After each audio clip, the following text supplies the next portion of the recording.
What's up guys? Welcome to our Reddit Ask Me Anything playlist. Let's get going. I'm a student who posted on slave labor 1 month ago in desperation because I was on the brink of homelessness. Now I'm running my own small business, Ask Me Anything.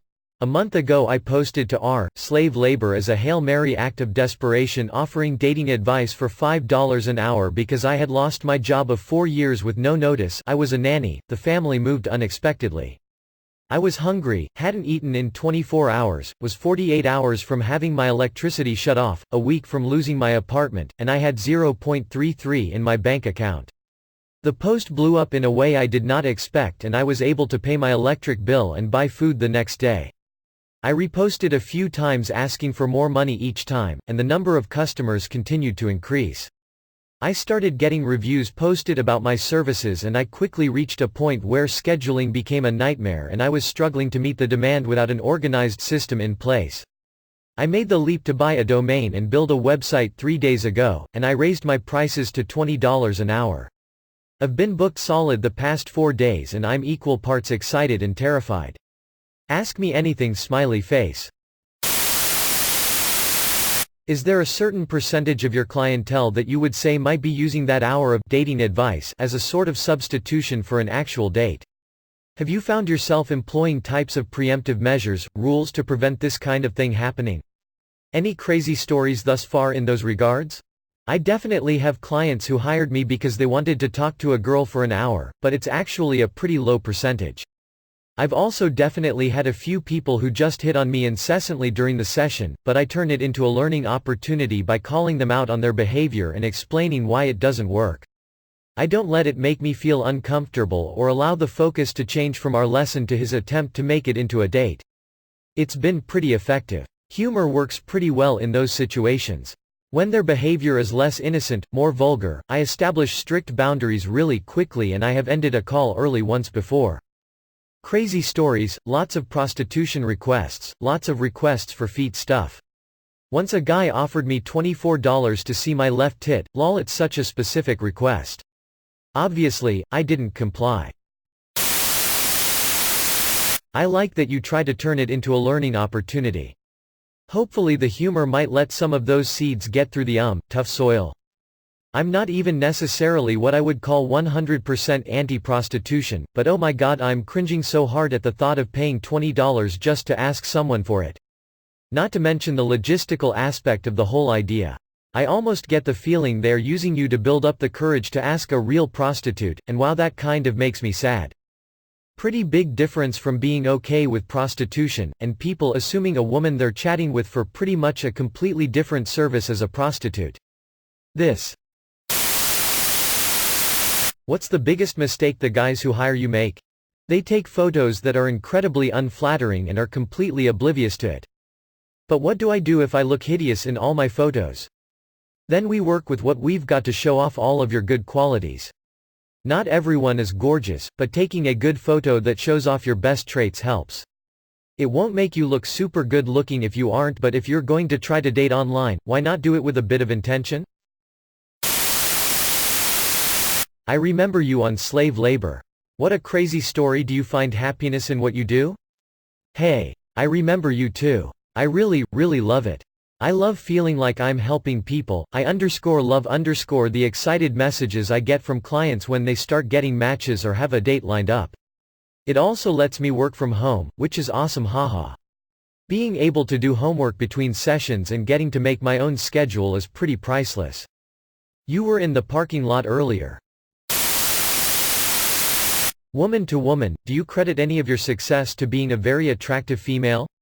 In other words, do you think an average-looking person would have the same success, whether or they had more expertise, time or better pricing? For sure, being an attractive female is definitely helpful when you're trying to attract a client base of men who are frustrated with online dating. I think being a female, in general, will offer an advantage, but being an attractive female will initially attract more customers, I'm sure. Especially younger guys. However, I don't think being attractive helps me to keep customers. I think that if people felt like they weren't getting good advice, they would have a lot to say about it on Reddit, and I wouldn't be getting the positive reviews I'm getting. Is it a distinct advantage? For sure. Is it the only factor in my success? I don't think so. I'm not a client, but my 2 cents is that as a guy, your entire post seems good-natured and respectful to both parties, which is immediately more interesting. There's a huge difference between paying XX ladykiller 420XX to get you laid, and paying an actual human woman to give you genuine advice and help improve your odds of finding something, which are lessons you can take with you forever. When I see a guy posting anywhere offering advice, guaranteed to get you laid, it feels like it won't work, it's sleazy, and manipulative. Getting the well-intentioned advice from someone on the other team gives you the feeling that the lessons learned will be with respect to the girls you're trying to romance, allows you to be confident in your decisions regarding how to proceed, and makes you feel like you're just getting real talk from a close female friend about a really personal issue. Is it a legit business already? 1 month seems like such a short time to set something like that up. Was it complicated to design and set up your web page? Do you have prior experience in web design? I wasn't sure at what point I would be considered a business. A few people on our small business told me that I'm considered a small business as soon as I've had my first customer, which is a little intimidating, haha. I used Squarespace with a template, so it was pretty easy to set up, but it also means that my website is pretty basic, haha. I just wanted to get it functioning and then find time to learn about how to make it better or hire someone to make it better. I have absolutely no experience in web design, haha. Are you charging enough to cover taxes? Don't skip paying taxes, $20 is very little, after taxes. $20 is low and everyone is still telling me that I'm undercharging. I just started off a month ago offering $5 and I've bumped it up every few weeks. I was charging $10 a week ago before I had my website, so I didn't want to jump from $10 to $30. My plan is to keep it at $20 for a week or two and then try out $30. Have you ever come across a person who is beyond saving? What did you do? I told him that I couldn't help him. Wow, brutally honest, did you still charge him? Also, why couldn't you help him? Was it his personality, his looks? I charged him half because he took half of our time. His personality. He was very interested in appearing to be Mr. Cool Guy. He argued with me at every point, and he was painfully sexist. His profile was painfully and obviously dishonest, he made wild claims that were just clearly not true, and he talked about women they were toys for him to play with. I ended the call early and refunded him the other half of his time. What's the most common piece of advice that you can give away without potentially hurting your acquisition of clientele? Your initial message to her should include a question that is a compelling, something you suspect she is interested in or excited about based on clues from her profile. B. Making her the expert. People love giving advice, making her the expert flatters her. C. Is something she already knows the answer to, so she can respond without having to think about it. For example, you see a photo of her with a book by Patrick Rothfuss on her desk. Google him, you'll find that he wrote the Kingkiller Chronicles. I heard that the Kingkiller Chronicles was incredible. Did you read it? What did you think? If the book is on her desk, then she's either read it, is currently reading it, or plans to read it. It's something she's interested in. You asked her a question, which will compel her to respond to her. You made her the expert, which will compel her to respond to her, and you asked her a question she already know the answer to, which makes it easy and fast for her to respond to you. Your goal is for her to be able to read your message and then respond it immediately. If she has to think about it, you've lost. If she reads it and then tells herself that she'll get back to you, you've lost.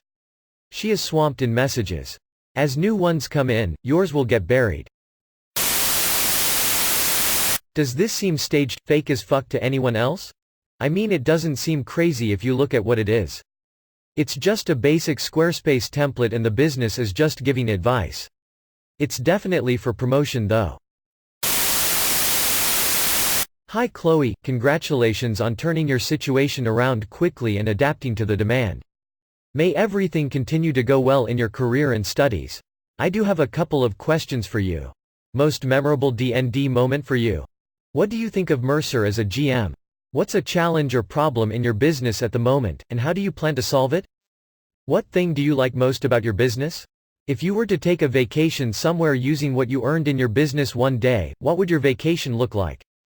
Our DM gave us 8 cursed pearls as a prize for defeating an illithid. Our plan was to sell them for cash. However, one of my teammates cast the sleep spell on another as a prank, and he rolled a 1 on his dex check and dropped a pearl as he fell. The pearl cursed him by having all of his facial features fall off: his nose, lips, mouth, eyes, eyebrows, everything. He had no idea that it had happened to him, and he walked out into the main room, and our barbarian screamed in shock and threw 2 pearls at him. He thought he was a bad guy, which then cursed him with sentient and animated clothing that started thrashing and trying to escape his body, and with a trait of smiling in inappropriate moments. Which, to be fair, doesn't matter since he no longer has a mouth, haha.